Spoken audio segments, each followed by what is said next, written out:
霊界通信小桜姫物語浅野和三郎著22唐風の御殿。しばらくしてから私はとうとう竜宮会の御門の前に立っていましたが、それにしても私は辺りのありさまがあまりにも現実的なのをむしろ意外に思ったのでございました。おじいさんのお話から考えてみましても、竜宮はどうやら一つの蜃気楼、乙姫様のおぼしめしでかりそめに作り上げられる一つの理想の世界らしく思われますのに、実地に当たってみますと、それはどこに危なげのない、いかにもがっしりとした正真正銘の現実の世界なのでございます。もしもこれが蜃気楼なら、世の中に蜃気楼でないものは一つもありはしない。私は心の内でそう考えたのでございました。竜宮会の大体の見た感じでございますが、さあ一口に申したら、それはお社というよりかも、むしろ一つの大きな御殿といった感じ。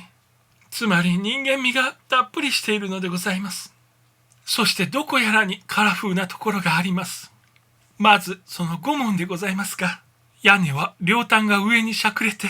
大層艶のある大型の立派な瓦で拭いてあります。門中その他はすべてに塗り、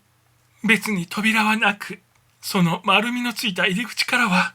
自由に門内の模様が伺われます。あたりには別に門営らしいものも見かけませんでした。で、私は思い切ってその門をくぐって行きましたが、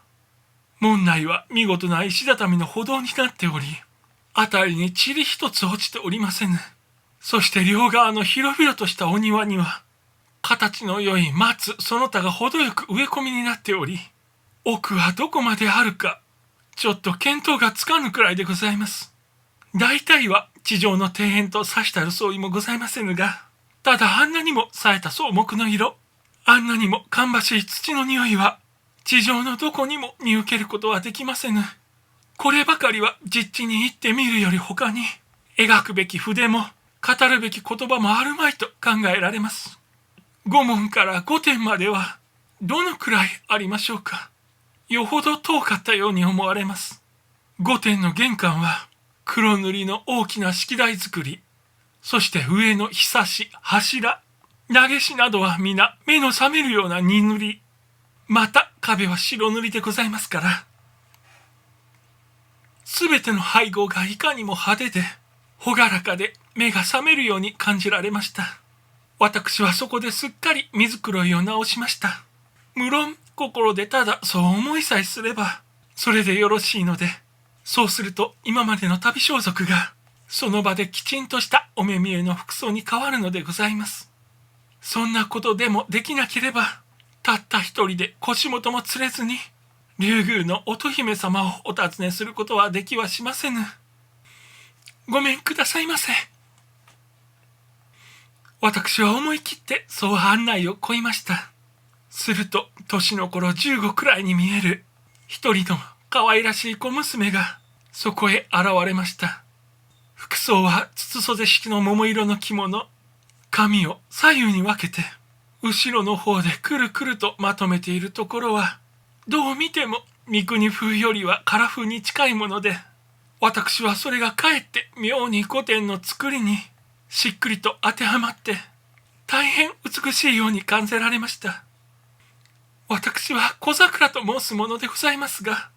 こちらの奥方にお目通りをいたしたくわざわざお尋ねいたしました。乙姫様とお呼び申すのも何やらおかしく、さりとて神様の皆を申し上ぐるのも何やら改まりすぎるように感じられ、ついうっかり奥方と申し上げてしまいました。こちらへ来てもやはり私には現世時代の呼び癖がついて回っていたものと見えます。それでも取り次ぎの小娘には私の言葉がよう通じたらしく、承知いたしました。少々お待ちくださいませ。と言って、きびすを返して急いで奥へ入って行きました。乙姫様に首尾よくお目通りが叶うかしら。私は多少の不安を感じながら玄関前に佇みました。